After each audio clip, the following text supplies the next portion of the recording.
Salut à tous et bienvenue dans cette toute première vidéo du quatrième pouvoir. Alors pour ceux qui ne me connaissent pas, je m'appelle Brian, j'ai 25 ans et ce que vous vous apprêtez à voir est l'objet de mon mémoire. En gros, j'ai décidé de créer une chaîne vidéo YouTube qui pourra parler des sujets d'infos les plus parlés par les JT belges francophones, à savoir le 13h de la RTBF et de la RTL TVI, ainsi que le 19h de RTL TVI, le 19h30, le 12 minutes et le 15 minutes de l'RTBF.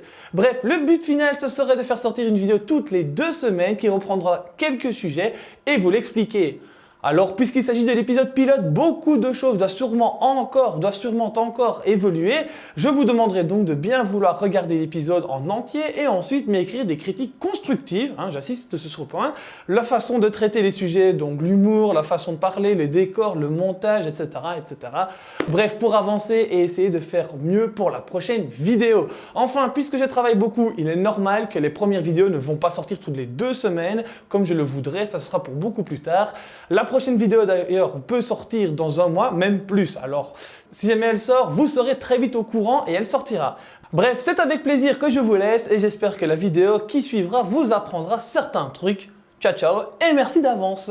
Salut à tous et bienvenue pour cette première vidéo de la chaîne Le Quatrième Pouvoir. J'ai eu l'embarras du choix cette semaine au niveau des JT, cependant quelques sujets ont retenu mon attention et avant de les traiter, j'aimerais vous poser des questions d'actu et ensuite on y répondra ensemble. 1. Qui sont les candidats à la primaire des USA et comment se passent les primaires américaines? 2. Pourquoi avons-nous parlé de l'Office wallon des déchets et qu'est-ce que l'Office wallon des déchets? 3e question, qui sont ces mecs et pourquoi nous en avons parlé? Et enfin, dernièrement, comment se passe un procès en cour d'assises chez nous en Belgique? Vous n'avez pas pu passer à côté, mais pour le moment, aux USA se jouent les primaires américaines. À l'issue de ce vote, nous saurons quel candidat pourra représenter son parti pour tenter de conquérir le monde. Là-bas, il existe 2 gros partis, les républicains, les plus conservateurs, et les démocrates, les plus progressistes. Cela dit, il ne faut pas oublier les tout petits partis, comme par exemple le Libertarian Party. À titre d'exemple, la dernière fois en 2012, c'était Barack Obama pour son second mandat en tant que démocrate qui s'était mis contre Mitt Romney,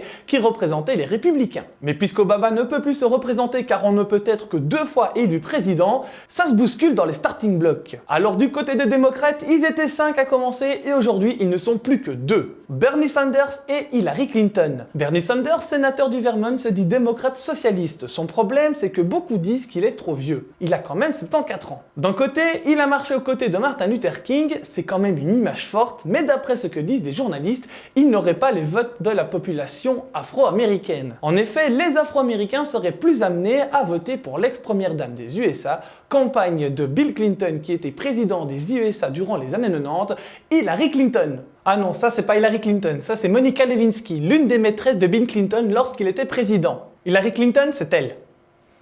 Donc Hillary Clinton, ex-secrétaire d'État des États-Unis entre autres, ce qui correspond chez nous à être ministre des Affaires étrangères, et là-bas, l'air de rien, c'est un très haut rang, très haut gradé niveau hiérarchique, donc respect. Peut peut-être devenir la première femme présidente des États-Unis. Cependant, certains ne voteraient pas pour elle car elle serait disconnected, c'est-à-dire qu'elle ne parle pas beaucoup et est assez éloignée de son public. Si on devait retenir quelques petits trucs sur leurs programmes respectifs, voici vite fait ce qu'il faudrait savoir. Au niveau de la Syrie et de l'État islamique, les deux veulent bien d'une intervention militaire avec une coalition internationale des forces irakiennes, kurdes, etc.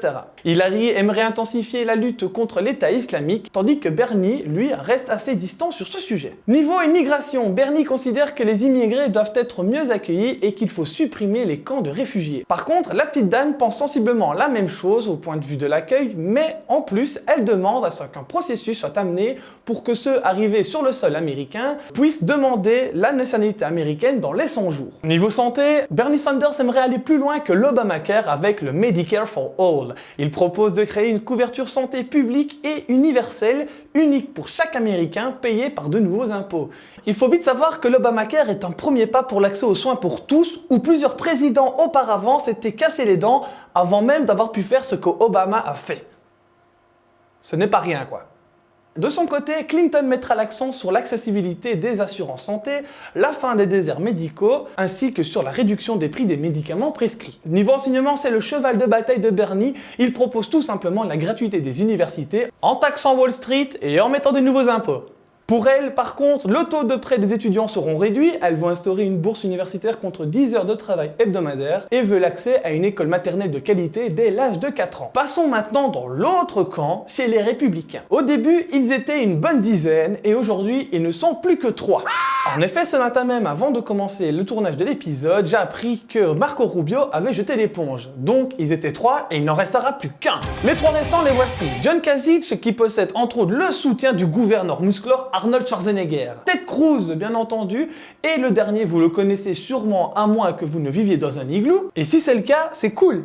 Il s'agit de Donald Trump. Pour des questions de timing et aussi parce que nous sommes quasi sûrs du duel qui se profile, nous allons nous arrêter sur les 2 gros prétendants, Ted Cruz et Donald Trump. Le premier, c'est Ted Cruz, il a 45 ans, c'est un sénateur du Texas, il a étudié le droit, il a été prof à l'université d'Austin, dans le Texas, et c'est un brillant avocat qui a aussi été conseiller sous la présidence de George W. Bush pour tout ce qui touche à la politique intérieure. Alors face à lui, Donald Trump, lui, est un milliardaire américain qui a construit sa fortune dans l'immobilier. Et si vous êtes déjà parti visiter New York, eh bien la Trump Tower devrait vous dire quelque chose.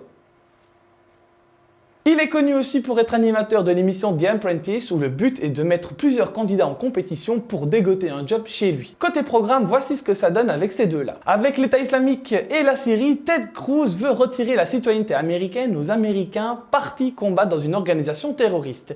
Il n'exclut pas d'envoyer des troupes au sol pour combattre l'EI et pense qu'il faudrait armer les troupes kurdes déjà présentes dans la région. De son côté, Trump préconise de cibler les installations pétrolières de l'organisation de l'EI en Syrie et est également pour la création d'une zone tampon dans le pays. Niveau immigration et réfugiés, Ted Cruz estime que les réfugiés musulmans devraient être envoyés dans des pays majoritairement musulmans et que les États-Unis pouvaient donc accueillir les réfugiés chrétiens. Il veut aussi construire un mur le long de la frontière mexicaine, abroger le droit du sol et rendre plus difficile l'immigration légale. L'immigration clandestine est d'ailleurs le sujet de bataille du milliardaire qui préconise de construire un mur pour bloquer l'entrée des migrants à la frontière aussi avec le Mexique. Après les attentats du 13 novembre à Paris, puis la fusillade de San Bernardino, il s'est dit pour le fichage et la fermeture des frontières aux musulmans. Au niveau santé, c'est simple, Ted Cruz veut supprimer l'Obamacare et Trump, lui, dit que le coût est trop élevé et que ce système est un mensonge car ça ne couvre pas assez d'Américains. Niveau enseignement, Ted Cruz veut supprimer le ministère de l'Éducation nationale. Il est pour le libre choix des familles quant à l'enseignement que leurs enfants reçoivent et est favorable à l'école à la maison. Pour Trump, le système éducatif américain est l'un des symboles du déclin des États-Unis et il faudrait remonter dans le top de l'enseignement mondial. Vous voici vite fait au courant très grosses lignes des candidats et de leur programme. Dans la barre de description, je vais vous glisser bien entendu un site qui va vous renvoyer vers des plus grosses informations à ce niveau-là, donc n'hésitez pas à aller en voir si jamais vous le désirez. Maintenant que nous savons qui se présente, faisons un petit détour par la façon dont sont organisées les primaires. Ce qui est en jeu pour les candidats au moment des primaires, ce sont les délégués. Pour les primaires démocrates, on compte 4483 délégués qui se réuniront lors de la convention nationale du parti en juillet. Côté républicain, ils seront 2472 délégués à se réunir. Le but est simple, avoir plus de la moitié des délégués qui voteront pour soi. Le nombre de délégués n'est pas égal dans tous les États et varie selon les partis. Il est généralement lié au nombre d'habitants. De plus, dans certains États, le scrutin est proportionnel, alors que dans d'autres, c'est la règle du winner takes all qui est appliquée. Ça veut dire le vainqueur rafle tout. Dans ce dernier cas, le candidat qui obtient le plus haut score remporte l'ensemble des délégués de l'État. Je m'explique vite fait. Dans un État A, il y a 100 délégués. Sur les 100, 60 votent pour Hillary et 40 pour Bernie Sanders. Au moment de la convention, eh bien 60 iront pour Hillary et 40 pour Bernie. Pour le winner takes all, imaginons 60 votes pour Trump et 40 pour Cruz. Eh bien, au moment de la convention, les 40 de Cruz devront obligatoirement se ranger avec les votes de Trump et donc ce sera 100 votes pour Trump et 0 pour Cruz. Mais bon, il n'y a que les républicains qui fonctionne comme cela encore maintenant, mais pas depuis le début, seulement à partir du 15 mars, afin de laisser une petite chance aux survivants. Ce qu'il faut savoir aussi, c'est que les élections se déroulent État par État, et donc chaque État fixe lui-même la date des votes. Au niveau des scrutins, donc c'est-à-dire la manière de voter, il existe deux façons de voter, les caucus et les primaires. Les caucus, ce sont des assemblées d'électeurs qui se réunissent et choisissent au niveau de leur circonscription, puis du comté et de l'État des délégués qui soutiendront un candidat lors de la convention du parti. C'est-à-dire que les militants vont voter pour une personne, cette personne va voter pour un autre délégué et ce délégué votera pour le candidat au moment de la convention. Les caucus ne sont ouverts qu'aux électeurs inscrits comme démocrates ou républicains. Le jour du vote, ils arrivent dans une salle qui est divisée par le nombre de candidats qui existent et ils doivent se déplacer d'un endroit à un autre de la salle pour montrer leur appartenance à tel ou tel candidat. Leur but, pendant plusieurs minutes, c'est d'essayer de convaincre les autres de venir dans leur camp. À la fin d'un temps imparti, on compte à main levée et celui qui a le plus d'électeurs l'emporte. Une chouette vidéo d'ailleurs à ce sujet a été faite par Le Petit Journal et Martin Veil et c'est à voir, je vous mets la description juste en dessous. Le deuxième cas, ce sont les primaires. Les primaires ressemblent à des élections normales avec des isoloirs, des bulletins de vote et des urnes. Les primaires sont dites ouvertes, ça veut dire ouvertes à tous les électeurs. Ou fermées, c'est-à-dire réservées aux seuls électeurs enregistrés comme démocrates ou républicains. Les primaires peuvent être aussi semi-ouvertes. Les électeurs non enregistrés chez les démocrates ou chez les républicains peuvent décider de participer à l'une ou l'autre primaire. Bref, dans les primaires ouvertes, l'électeur décide le jour du scrutin, pour quel parti il votera. L'électeur informe sa préférence en arrivant dans le bureau de vote. Il reçoit alors le bulletin de vote avec la liste des candidats du parti qu'il a choisi. Dans les primaires fermées, seuls les électeurs enregistrés comme démocrates ou républicains peuvent participer au scrutin. Et les indépendants ne sont pas autorisés à participer au scrutin. Une fois tout ceci fait, les délégués sauront pour qui ils devront voter. Vous voici maintenant au courant de ce qu'il se passe au niveau des USA avec les élections des primaires. Et maintenant, on va passer à un autre suivant, mais juste avant, rangeons le dossier et prenons-en un autre. Deuxième sujet, savez-vous ce qu'est l'Office wallon des déchets et pourquoi nous allons en parler aujourd'hui et pourquoi il y a tant de papier à ce niveau-là? Eh bien, pour savoir ce que c'est, nous allons faire une sorte de zoom dessus. Vous le savez peut-être, mais ici en Belgique, il existe différents niveaux de pouvoir. Le fédéral, les communautés, les régions, les provinces et les communes. Au niveau des régions, il y a la région flamande, la région wallonne et la région de Bruxelles-Capitale. Les régions gèrent tout ce qui touche à l'économie, le territoire, les travaux publics, le tourisme, etc., etc. Il y a donc pour la région wallonne un gouvernement composé pour l'instant de 8 personnes. Chacune de ces personnes, que l'on appelle les ministres, ont un truc bien spécifique à gérer. Ici, on va parler de déchets et le ministre qui touche à tout ce qui parle de l'environnement s'appelle Carlo De Antonio. C'est un ministre qui vient du CDH, ce qui veut dire CDH, Centre démocrate humaniste. Il est le ministre de l'environnement, de l'aménagement du territoire, de la mobilité des transports, des aéroports et du bien-être animal. Donc, dans tout ça, une de ses compétences relève de l'environnement en Wallonie. Dedans, il y a ce qu'on appelle le DGO3.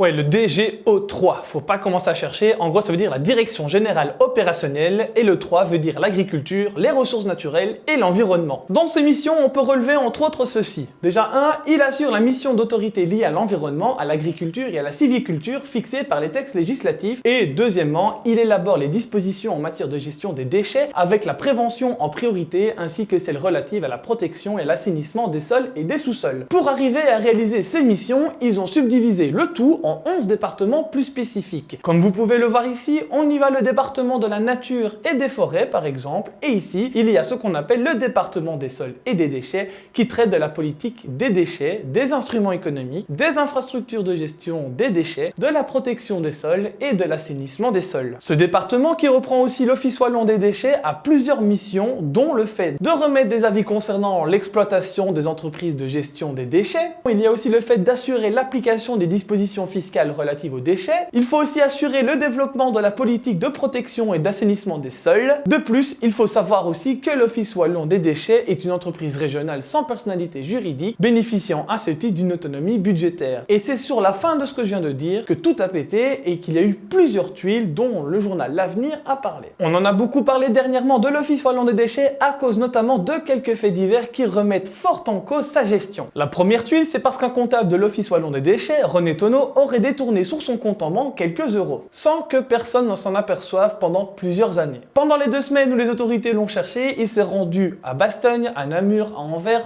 pour enfin être arrêté à Knock. Perso, comme destination de vacances, il y a mieux. Juste après, le journal quotidien L'Avenir annonce la deuxième tuile. 2 directeurs de l'Office wallon des déchets sont intervenus contre la décision de leur propre administration pour couvrir un dépôt illégal de sable pollué à Sambreville. Selon L'Avenir, 35 000 tonnes de sable toxique de fonderie sont entreposés illégalement en bord de Sambre, entre Sambreville et Fleurus. En résumé, une décision de base a officialisé que le tas de déchets était mauvais et donc il fallait les traiter avant de les réutiliser. C'est à ce moment-là que 2 personnes de l'Office wallon des déchets sont arrivées et ont requalifié le sable en le jugeant bon et donc qu'il ne fallait pas le traiter. En gros, dans la même institution, il y a eu 2 avis complètement contradictoires. Et ça fait qu'une taxe de déchets de 2,5 millions d'euros a été demandée à Wanty, l'entreprise qui devait gérer ces déchets. Normal, on leur avait dit que c'était mauvais et ils ne l'ont pas bougé, donc on leur avait demandé une taxe. Bien évidemment, l'entreprise n'a pas payé puisque Wanty dit qu'on lui avait dit que c'était bon pour finir et donc bah voilà quoi. La 3e tuile, c'est pareil que le cas précédent, sauf que cette fois-ci, on touche à un futur monument pour Mons, sa nouvelle gare dessinée par Santiago Calatrava. En gros, les tonnes de gravats de terrassement de la gare devaient être traitées eux aussi. Mais à nouveau, on les a mis un peu plus loin sur autoroute car on leur avait dit pour finir que c'était bon et qu'il n'y avait pas de danger, alors que si, il y en avait. Donc à nouveau, 2 décisions différentes par la même organisation. En plus de tout ça, une autre histoire arrive afin de mettre un peu d'huile sur le feu. Le journal L'Avenir dit que Vincent Permens, chef du cabinet du ministre Carlo Di Antonio au moment des faits, a tenté d'étouffer une grosse erreur de l'Office wallon des déchets en proposant une transaction financière aux plaignants. En résumé, ça concerne la dépollution d'une ancienne station-service. La condition que cette transaction reste secrète et soit basée sur un simple accord verbal. Mais Carlo Di Antonio dément tout ça et dit qu'il s'agit d'une procédure normale, classique et habituelle pour régler ce genre de litige. Je ne suis pas juge ni rien, mais en tout cas, pour déjà commencer à y remédier, Carlo a annoncé sur la radio Bel RTL qu'il allait dissoudre pour la fin de l'année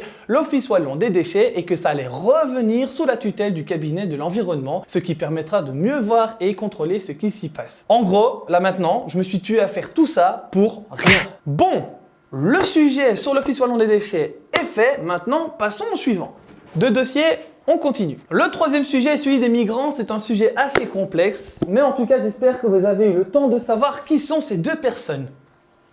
Depuis plusieurs mois, voire chaque jour, plusieurs personnes tentent de rentrer chez nous ou dans l'Union européenne et commencer une nouvelle vie. Ils viennent d'un peu partout, du Nigeria, de la Somalie ou encore de l'Érythrée. Pour l'instant, nous parlons principalement de migrants venant de la Syrie qui fuient leur pays en guerre. Avant d'aller plus loin, il faut vite expliquer la différence entre un migrant, un émigré, un immigré, un réfugié et un demandeur d'asile. Alors, un migrant se déplace dans son propre pays ou d'un pays à un autre. Si jamais vous êtes belge et partez vivre en Espagne, alors vous êtes un migrant. Parce que vous migrez comme les oiseaux en hiver. Et vous devenez un émigré aux yeux de la Belgique, car vous quittez votre pays. Et vous êtes un émigré du point de vue de l'Espagne puisque vous venez vous installer dans un pays autre que le vôtre. Pendant que sa demande sera analysée, il est ce qu'on appelle un demandeur d'asile et si sa demande d'asile est acceptée par les autorités du pays, il devient officiellement un réfugié. Et pour ça, il faut beaucoup de conditions. Voilà, niveau vocabulaire, vous êtes déjà bon. Maintenant, passons au problème. Alors, quel est le problème déjà de base avec la crise migratoire et les réfugiés? C'est assez chaud, assez touchy, mais on va essayer de se lancer. En gros, normalement, pour venir demander le statut de réfugié dans un pays, tu demandes à l'ambassade de ce pays de bien vouloir examiner ta demande, tu attends sagement et si c'est oui, tu arrives et voilà. Or ici, il y a tellement de demandes et c'est tellement le bordel dans leur pays qu'ils préfèrent partir et venir directement sur le sol européen faire la demande, quitte à devoir traverser la mer, marcher des kilomètres, etc.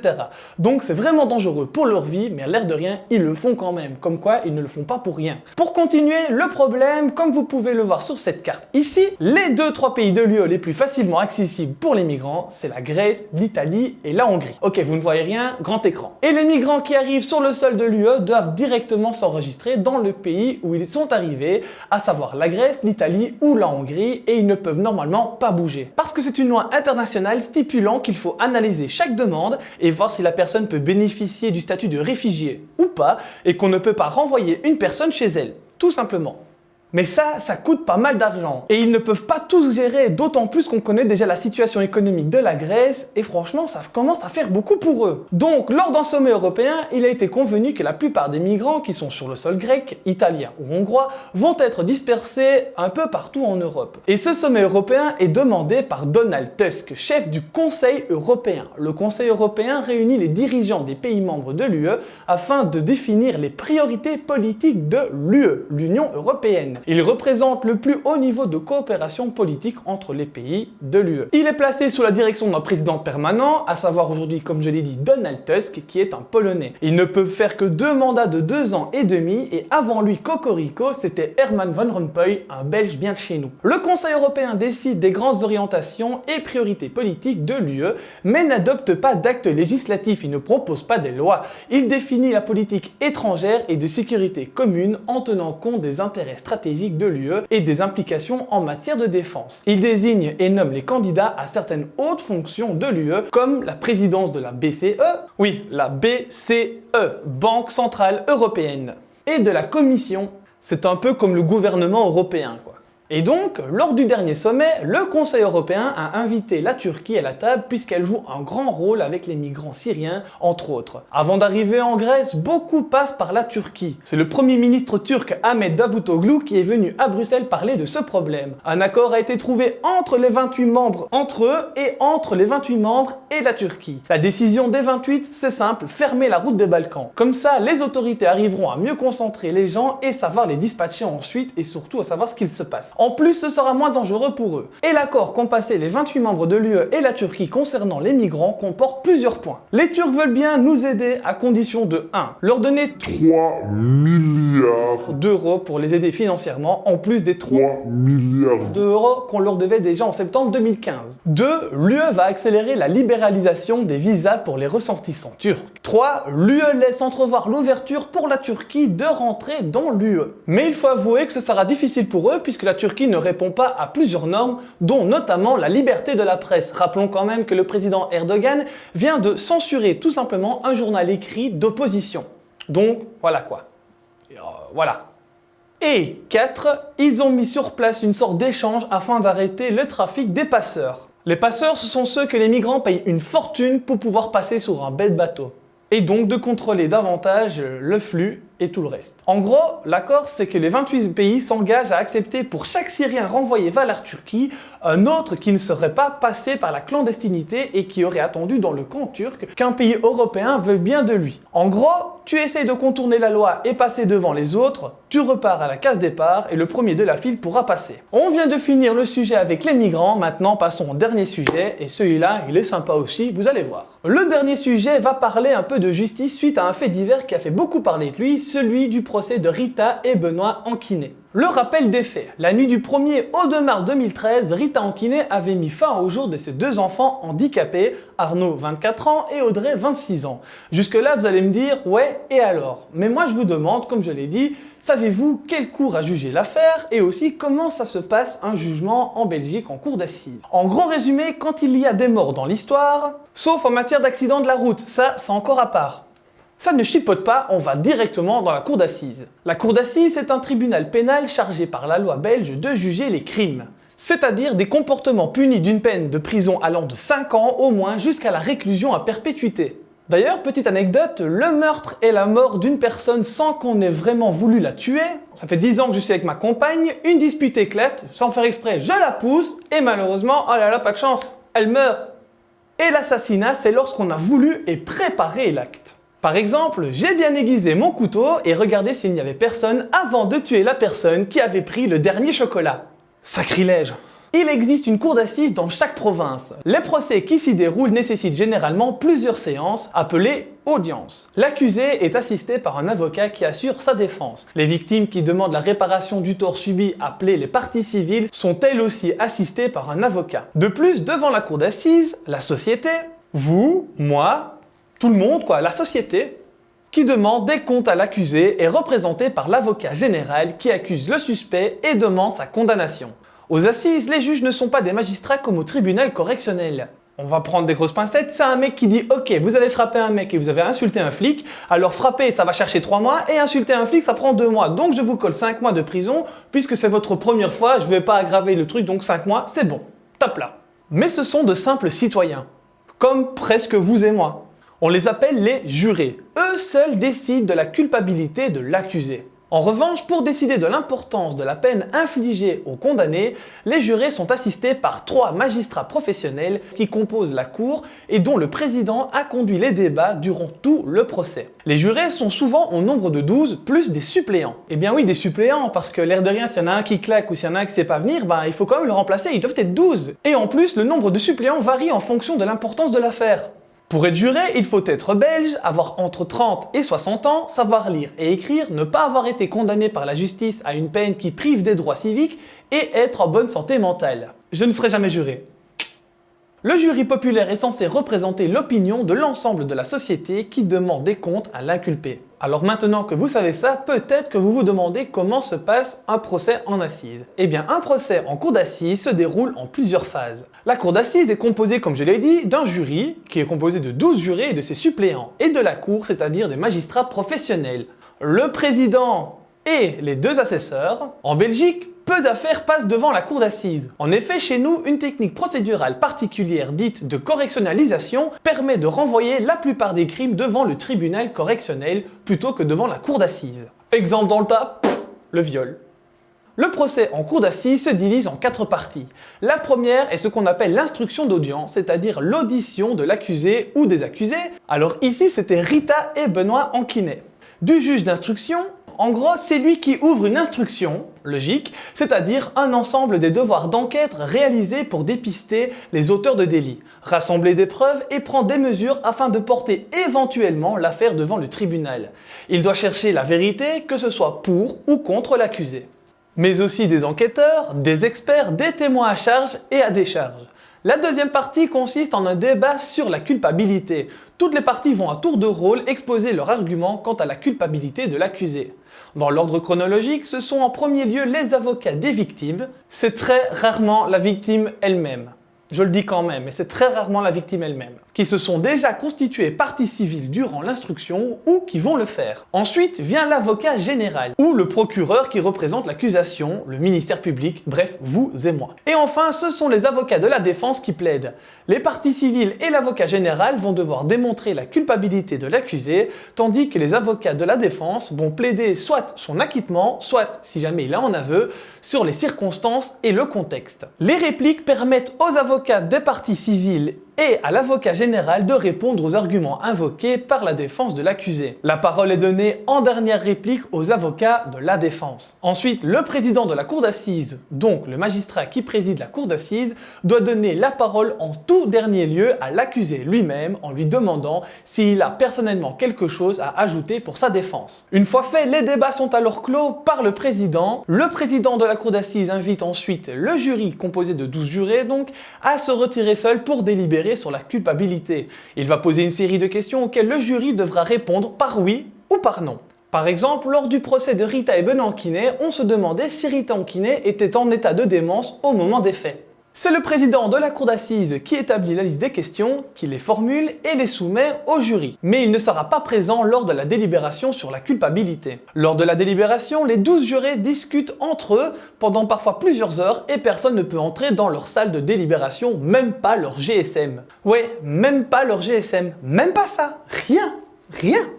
Ensuite, ils passent au vote qui se font à bulletin secret. S'il y a 6 voix pour la culpabilité et 6 voix contre la culpabilité, c'est favorable à l'accusé. Le chef du jury veille au respect de la procédure et se charge du décompte. Si le jury vote non à toutes les questions, c'est l'acquittement pur et simple et l'accusé sort par la grande porte de la cour d'assises. Si par contre il répond positivement aux questions ou à certaines, alors un deuxième débat débute. La troisième partie consiste en un second débat en cas de culpabilité de l'accusé, le débat sur la peine. Les parties civiles n'ont pas la parole, elles n'interviennent donc pas à ce stade. Ce n'est pas leur rôle de plaider sur la peine, c'est celui de l'avocat général qui représente le ministère public. Le débat est assez court. Il commence par un réquisitoire de l'avocat général demandant une peine à la hauteur de la gravité des faits. Après, l'avocat du condamné prend la parole et plaide sur la peine. Il invoquera les circonstances atténuantes, les difficultés personnelles du condamné qui pourraient atténuer sa peine en faisant admettre des circonstances atténuantes, comme je l'ai dit. Le président donne la parole à l'accusé en dernier lieu en demandant de nouveau s'il a quelque chose à ajouter.